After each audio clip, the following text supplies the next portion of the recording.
Amor por la patria. JK. Juan Carlos Gómez Escobar. Hola, patriotas. María Emilia Diyu, que es la coordinadora de la Cátedra de Racismos y Migraciones Contemporáneas de la Universidad de Chile, sostuvo algo que a mí me parece increíble. Dice, desde antes de las expulsiones ya había una construcción política con una connotación negativa hacia la población migrante.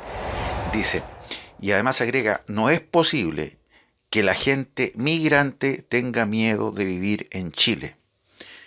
Sí, dice que no es posible que la gente migrante tenga miedo de vivir en Chile. Bueno, ¿y qué pasa con la gente de acá del país, señora María Emilia Tijoux? ¿Los chilenos pueden vivir tranquilos en este país?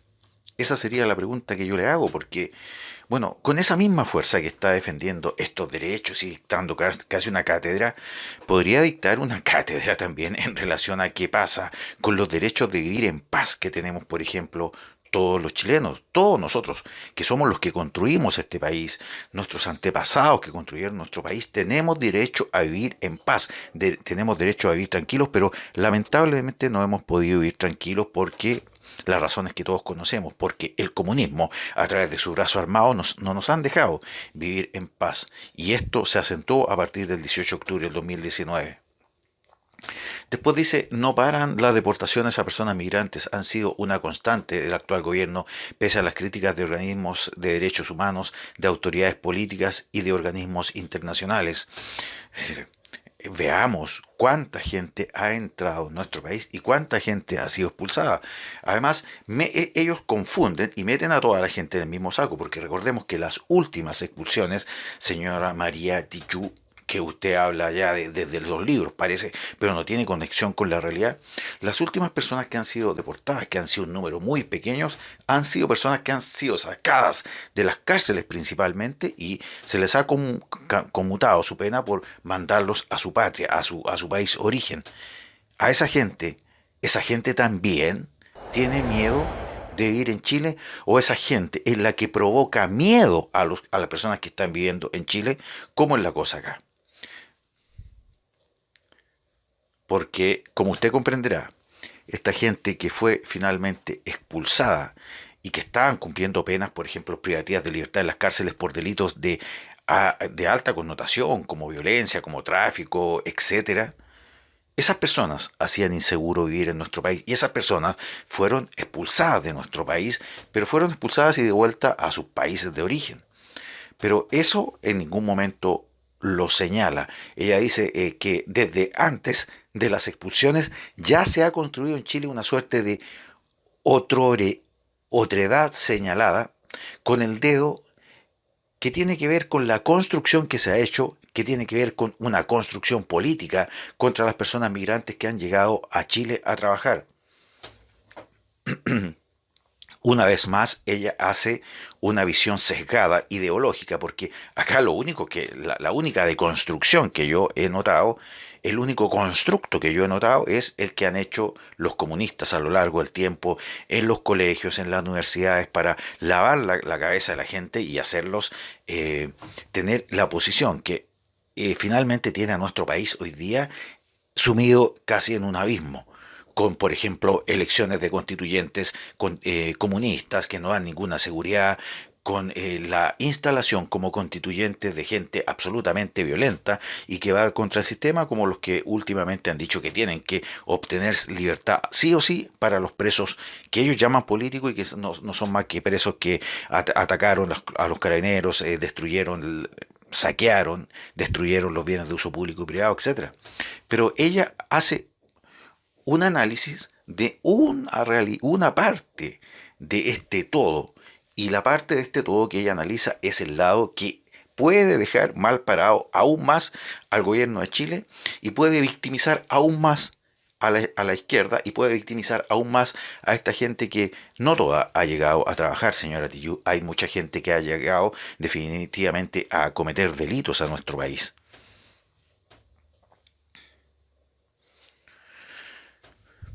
Pasando a otro tema, lamentablemente, se reportó un nuevo ataque incendiario en la región de la Araucanía. En esta oportunidad, nuevamente amenazaron al cuidador. Durante la jornada del jueves 24 de junio se reportó un nuevo ataque incendiario en la región de la Araucanía. Específicamente, el hecho se generó en la comuna de Lautaro. Todo ocurrió cuando al menos 4 individuos llegaron armados hasta el fundo Miraflores, donde se enfrentaron con el cuidador. Es decir, 4 individuos armados se enfrentaron contra el cuidador del fondo. O sea, yo no creo que acá haya ningún enfrentamiento. Simplemente que los 4 individuos llegaron y simplemente se impusieron al cuidador del fondo, que lo más probable es que capaz que no haya tenido ni siquiera un arma.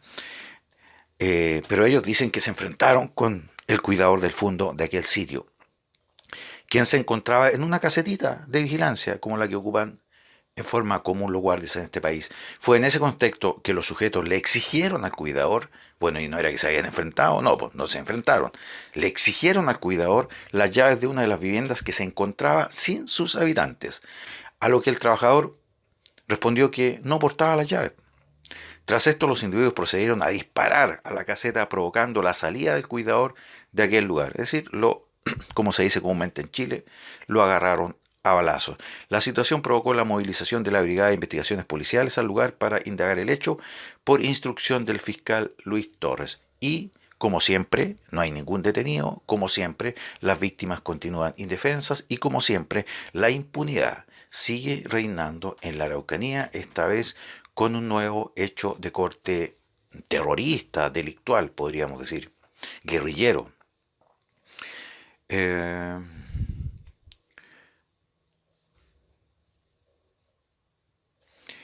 Dentro de este mismo tema de la gente que es atacada en forma permanente en la zona de la Araucanía, hay un empresario que confesó finalmente que perdió su campo tras 12 ataques.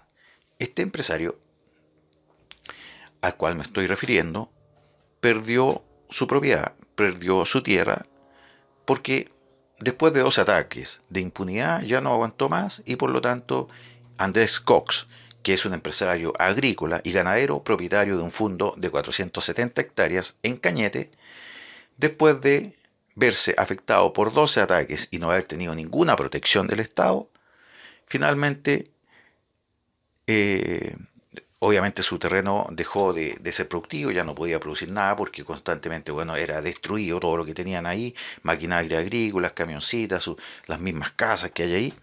Por lo tanto, ahora solamente se va de ahí.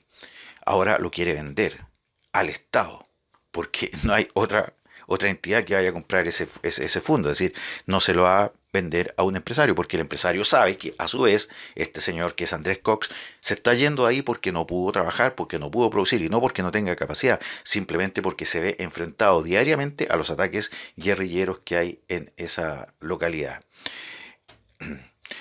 Él señala, dice, comillas, el día que vi mi casa en llamas fue un faro que me dijo, acá ya no hay nada que hacer, pasa algo. Arauco arde, hay dolor, pobreza, olvido, abandono, rezago. Si el humo hubiera tenido letras, esas hubiesen sido las palabras que salían de las llamas, dijo. No quiero que mi campo...